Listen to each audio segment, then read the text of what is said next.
नमस्कार दोस्तों, आइए मेरे यूट्यूब चैनल में आप सभी को स्वागत है। जय छठी मैया। छठ पर्व भारत के बिहार राज्य में मनाए जाने वाले सबसे बड़ा त्यौहार है, जिसकी शुरुआत दिवाली के 6 दिन बाद कार्तिक शुक्ल को मनाई जाती है।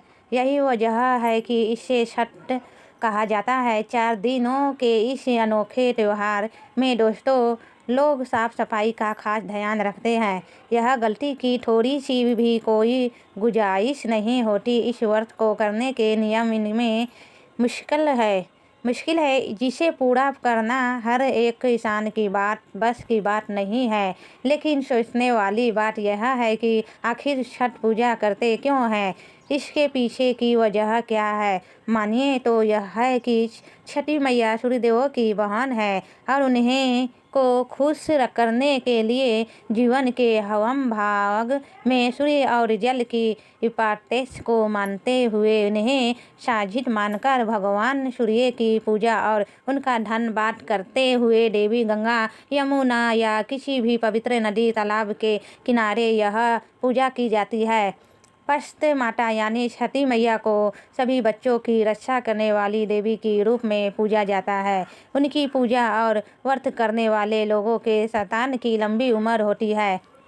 मार्कंडेय पुराण में इस बात का जिक्र मिलता है कि छठी मैया प्रकृति की अधिष्ठात्री माता है, जिन्होंने अपने आप को 6 भागों में विभाजित किया। जिनके छठे अंश को सर्वश्रेष्ठ मातक देवी के रूप में पूजा जाता है। उनको सुख संतान का सौभाग्य प्रदान करने वाली देवी माना गया है। जब बच्चे के जन्म के 6ठे दिन उसका छठी मैया मनाई जाती है, तब इन्हीं देवी का स्मरण किया जाता है। इनकी कृपा से न सिर्फ बच्चों को हर तरह की सुविधा मिलती है, बल्कि उसके जीवन में आने वाली परेशानियों का अपने आप ही निवारण हो जाता है। कहते हैं पुराणों में इन्हीं देवी का नाम कात्यायनी बताया गया है।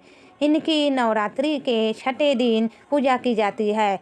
बहुत समय पहले की बात है, प्रियव्रत नाम के एक राजा हुआ करते थे। उनकी पत्नी का नाम मालिनी था। राजा रानी को धन दौलत किसी भी चीज़ की कोई भी कमी नहीं थी, लेकिन दुख था तो सिर्फ एक बात का कि दोनों की कोई संतान नहीं थी। संतान प्राप्त की इच्छा से राजा रानी ने महर्षि कश्यप की मदद से पुत्र यज्ञ करवाया। सच्चे मन से किया गया यज्ञ के फल स्वरूप रानी कुछ समय बाद गर्भवती हो गई। 9 महीने बाद संतान सुख को प्राप्त करने का समय आया तो रानी की कोई से मरे हुए बेटे ने जन्म लिया। इस बात का पता चलने पर रानी तो बेहोश हो गई, साथ ही राजा को बहुत दुख हुआ। संतान शौक में उन्होंने आत्महत्या का मन बना लिया, लेकिन जैसे ही राजा ने अपने प्राण त्यागने की कोशिश की, वैसे ही उनके सामने एक सुंदर देवी माँ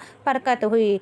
देवी ने राजा प्रियव्रत को कहा कि मैं पस्त देवी हूँ, मैं सभी लोगों को पुत्र का सौभाग्य प्रदान करती हूँ। इसके साथ ही जो सच्चे मन से मेरी पूजा करता है, मैं उसके सभी तरह की इच्छाएं पूरी कर देती हूँ। अगर तुम मेरी पूजा करोगे तो मैं तुम्हें पुत्र रत्न का वरदान दूंगी। देवी की बातें सुनकर राजा ने उनकी आज्ञा का पालन किया, जिसके बाद राजा और उनकी पत्नी ने कार्तिक शुक्ल की उपस्थिति के दिन ही देवी छठी की पूरे विधि विधान से पूजा की। इस पूजा से फल स्वरूप उन्हें एक सुंदर पुत्र की प्राप्ति हुई। तभी से हर कोई पुत्र पाने के लिए यह छठ का पावन त्यौहार मनाता है। जैसे कि सब जानते हैं कि महाभारत काल में कुंती पुत्र कर्ण को दानवीर कहा जाता था। कर्ण केवल देवी कुंती के ही नहीं बल्कि सूर्यदेव के भी पुत्र थे। सूर्यदेव की अपने पुत्र कर्ण पर खास कृपा थी और कर्ण भी हर रोज प्रातःकाल उठकर अपने पिता सूर्यदेव को अर्घ्य दिया करते थे। तभी से एक त्यौहार के रूप में सूर्य अर्घ्य के परंपरा की शुरुआत हुई थी। इसके साथ ही कुंती और द्रौपदी के व्रत को भी रखने का जिक्र ग्रंथों में मिलता है। ऐसा कहा जाता है कि जब पांडव अपना सारा राजपाट कौरवों से जुए में हार गए तब द्रौपदी ने छठ व्रत रखा, जिसकी वजह से उन्हें सारा हारा हुआ राजपाट वापस मिल गया था। देखिए, वाल्मीकि रामायण के अनुसार जब भगवान श्री राम 14 वर्ष के वनवास के बाद अयोध्या लौटे तो रावण वध के पाप से आज़ाद होने के लिए ऋषि मुनियों के कहने पर राजयज्ञ शुरू करने का फैसला लिया, जिसके लिए मुंडगल ऋषियों को मंत्रित किया गया था।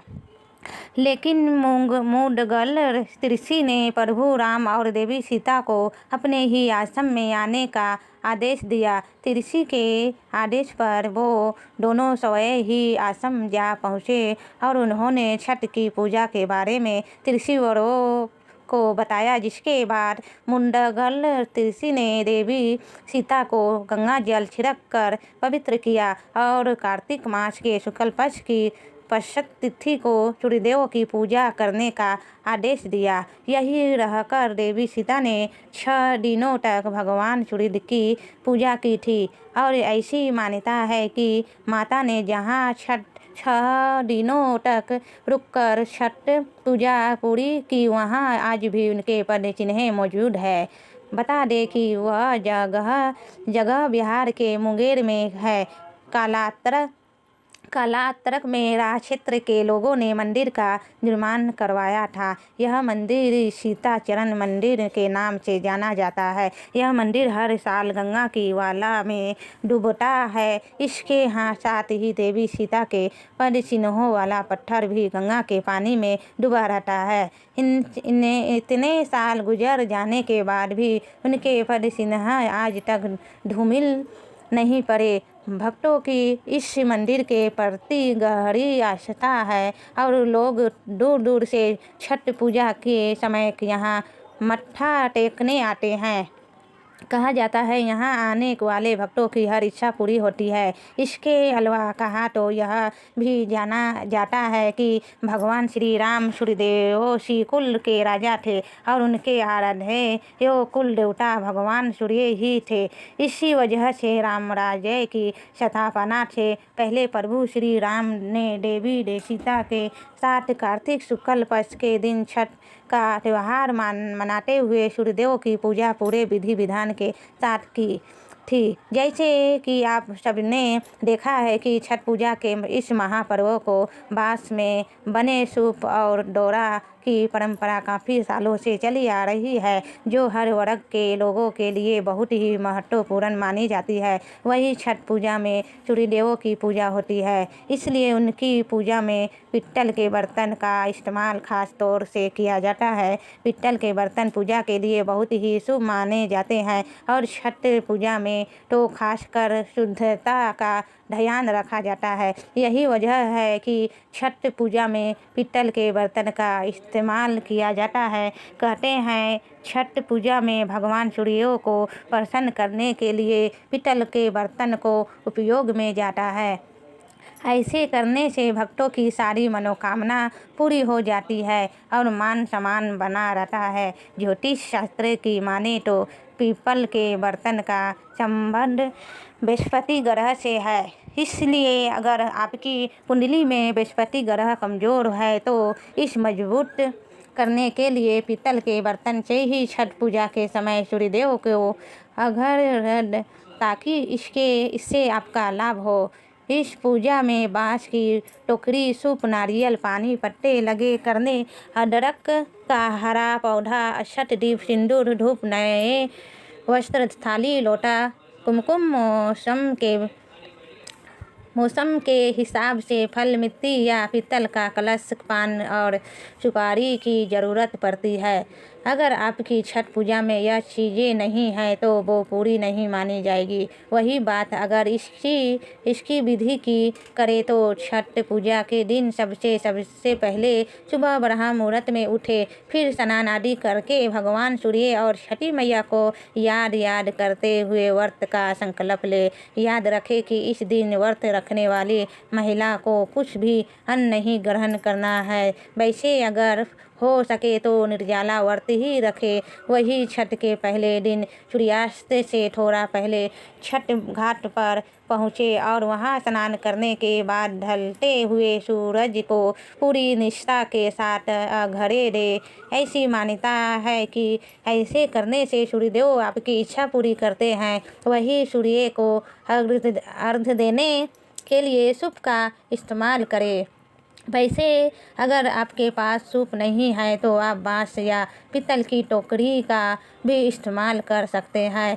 अर्घ्य देने के लिए आप फल फूल गन्ने या पकवान के साथ साथ वो सारी पूजन सामग्री रखें जो हमने आपको पहले ही बताए, क्योंकि ऐसा करना बहुत ज़रूरी होता है। और हाँ, सूप या टोकरी पर सिंदूर लगाना बिल्कुल ना भूलें। इसके साथ ही निर्जला व्रत रखने के बाद अगले दिन सुबह उगते हुए सूर्य को जल अर्पित करें। याद रखें, सुबह सूर्य को अर्घ्य देते समय आपको अपनी इच्छा उन्हें मन ही मन बतानी है ताकि आपको उनका आशीर्वाद मिल सके। इसके अलावा छठ पूजा के पहले दिन को नहाए खाए भी होता है, जिसमें व्रत रखने वाली महिला गंगा स्नान के बाद कद्दू भात बनाकर उसे खाती है। वैसे कुछ लोगों के यहाँ लौकी भी बनाई जाती है। दरअसल इस दौरान व्रत रखने वाली महिलाओं को सात्विक और शुद्ध भोजन करने को कहा जाता है, यानी कि ऐसा खाना जिसमें लहसुन प्याज या मिर्च मसाला ना हो। छठ पूजा के समय वटिक के भोजन करने के बाद ही परिवार के बाकी लोग खाना खाते हैं। इसके दूसरे दिन खरना करने की मान्यता है, जिसमें स्नान ध्यान करने के बाद महिलाएं चावल और गुड़ की खीर बनाकर खरना देवी को अर्पित करती है। शाम की पूजा के बाद घर के सभी लोग पहले इस प्रसाद को खाते हैं और फिर ही भोजन करते हैं। आपको बता दें, खरना प्रसाद को बहुत शुभ और पवित्र माना जाता है। बता दें कि तीसरे दिन डूबते सूरज और चौथे दिन उगते सूरज को अर्घ्य देकर इस त्यौहार का समापन होता है। मान्यताओं के अनुसार छठ पर्व के दौरान छठी मैया को प्रसन्न करने के लिए जो महिलाएं इन कठिन नियमों का अच्छे से पालन करती है उसे छठी मैया का आशीर्वाद जरूर मिलता है, जिसके चल उसे अखंड सौभाग्यवती होने का वरदान मिलता है ही है। साथ ही संतान की लंबी उम्र का भी वरदान प्राप्त होता है। तो दोस्तों, आज की वीडियो में फ़िलहाल बस इतना ही। आपको यह जानकारी अच्छी लगी तो ज़रूर कमेंट बॉक्स में जय छठी मैया लिखना ना भूलें। फिर अगले वीडियो में आप सभी से मिलती हूँ। नमस्ते दोस्तों, जय छठी मैया।